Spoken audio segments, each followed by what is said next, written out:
our champion in karate worldwide here, Dr. Jeff. So first of all, ladies and gentlemen, distinguished guests and esteemed speakers, welcome to this important session on engaging youth to accelerate implementation of Agenda 2030. Today, we are privileged to have our exceptional speakers who will share their insight and experience on how youth can play essential role in realization of the Sustainable Development Goals, SDGs. So first of all, we will start with our guest speakers. Prof.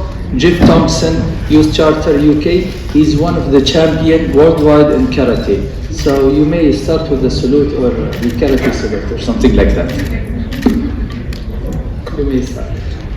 Thank you, Chair, and thank you all in attendance by way of this important WASAD annual gathering of many who would, I hope, acknowledge that they're still youthful in their endeavours to try and make a difference in the world. I'm going to share with you in 15 minutes 3 decades of a journey that sees the birth of Sport for Development for Peace, its ability to engage, equip and empower young people who may not have had the educational attainment or opportunity to realise their potential. I qualify that in that I believe that sport and the arts are a cultural bridge. They bring diverse communities, identities, beliefs and cultures into one common place. That diversity ensures that we're able to make a difference. For those who may doubt me, in the next 48 hours in Paris, the world's eyes will be where the world gathers to represent the Olympiads and Paralympiads. But what does that mean for the young people who may not have the opportunity of hope? My story and my journey is very much reflective of the School of Hard Knocks, the University of Life, the degree in common sense, and my growing PhD in wisdom. Because ultimately, whatever conceptualization or theoretical thoughts, ultimately it is the common purpose, and I will continually advocate that a degree in common sense is something we can all realize in our ability to have some relative ability to engage with a youth culture that in one post of their interactive thumbs can change the world. Can I firstly pay tribute to the women who developed the individual you see before you here today. My late dear mother, by the age of Anna Douglas Thompson, was a warrior. She led by example as a young widow and brought me up with 3 basic tenets: serve God, work hard, and treat people as you wish to be treated. As a result of that, I have gender DNA always coursing through my ears, and gentlemen, you know it exists, so it is always a balance, and I always get very nervous of inclusion as opposed to integration, socially, culturally, economically, and with all the political influences that it provides and presents in challenge and opportunity. But my karate background only came because of disaffection and disadvantage, and then from the streets of the stadiums, occasionally to the rostrum, I've spent the last 30 years using my medals as a currency of hope and opportunity. Every story starts predominantly with a challenge.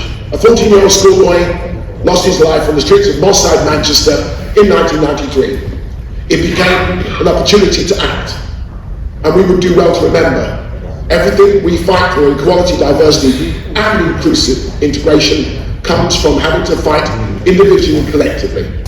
A youth charter was launched, but we believe that the Youth Charter should see every single young citizen of the world as a fundamental human right to access sport, arts and cultural activity as part of their mental, physical, emotional health and development.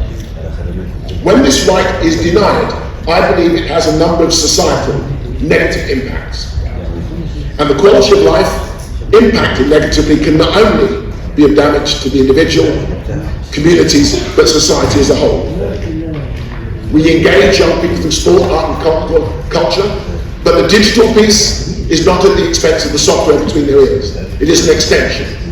It is not the artificial intelligence that is replaced in and at the expense of the emotional intelligence. We then equip them with a mental, physical, emotional resilience that realises their God-given talents and potential.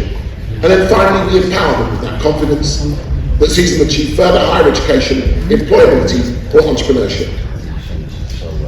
That is the ecosystem. The proven pioneering, campaigning and brokered roles are there for you to do your own due diligence. But ultimately, we have three major pillars that engage our projects and programs. A community campus, because I believe it's a whole community approach of young people, intergenerational development that sees the art of the possible restore balance in a very uncertain world. A social coach leadership program, where that, again, intergenerational wisdom and life lived experience establishes confidence, trust and respect. That in itself provides the all-important hours of what is considered mentoring or volunteering as an absolutely priceless and critical value in the development of heritage, ancestry and how it plays its part in the modern day world. And then the youth-wise activities, education, both in the classroom, the playground and beyond the school gate. 24/7 learning does not see it now only in the classroom. So we have informal and formal education modules that use sport and the arts to deliver numeracy, literacy, geography, a whole suite of educational attainment. That is delivered with an extrapolation of the Sustainable Development Goals. And I just wish to leave this as a thought. Many young people in communities that need to be empowered do not know what the UN Sustainable Development Goals are and would not know how they will impact their lives. That is the significant challenge that we face. And I think it's an opportunity that should be seized. With education, health, citizenship, environment, further higher education, employment, and entrepreneurship, collaboration and partnership, underpinned by equality, diversity, inclusion, and participation, are the goals that ultimately see statistics and data. But as you know, we're very much driven by research, empirical, quantitative data sets. But ultimately, if one life, one priceless life, is informed and empowered as a shift of this data, the challenges and the opportunities are there. Half of the world's global community are under the age of 27. Therefore, we have to look at this data and we have to make sure it's meaningful in how to make a real and sustainable difference in a global youth culture where far too much artificially engaged with a parallel world. They live in a bubble. That bubble needs to become part of a global ecosystem. All of these rights and responsibilities that I would frame as youth justice, because the activism that drives them have to be accelerated at the pace that young people feel they can make their difference in the world.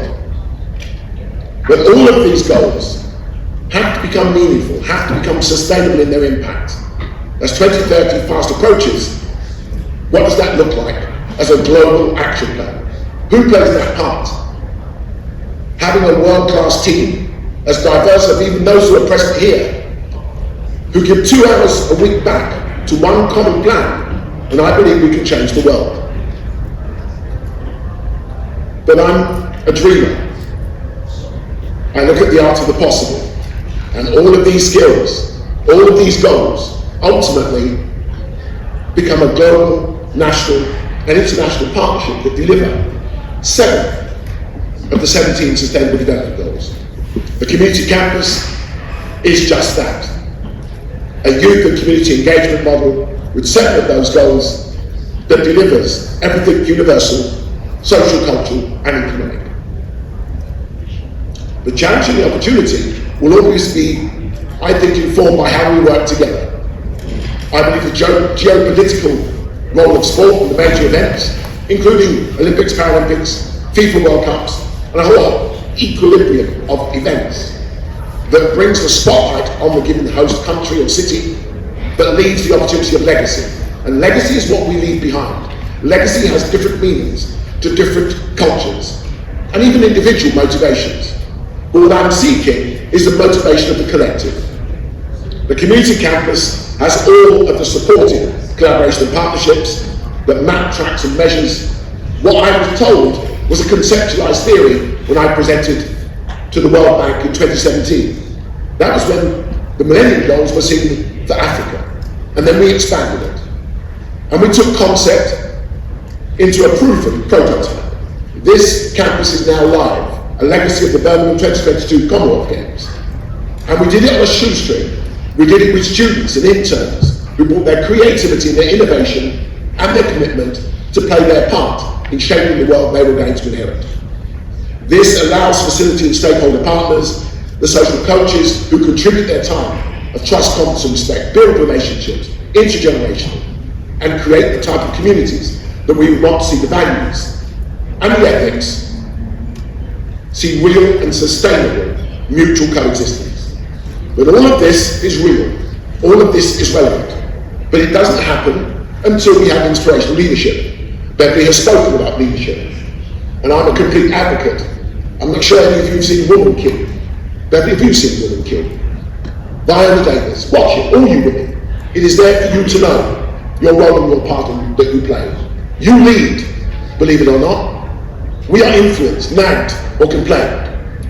The last 3 minutes are the 3 minutes that it would take for me to win a competition that saw the mental, physical, and emotional ability to overcome my opponent and to realise the desired result. All of these images, and I pay tribute to the late Kofi Annan, UN Secretary General of the UN. He was an exceptional athlete, but he used his athletic prowess to develop mind, body, and ambition. And it was his conversation with the late Mary Glenn Haig, an IOC member and founding trustee of the Youth Charter, at the 2000 Olympic Paralympic Games in Sydney, where we saw the UN Office for Sport and Development for Peace established.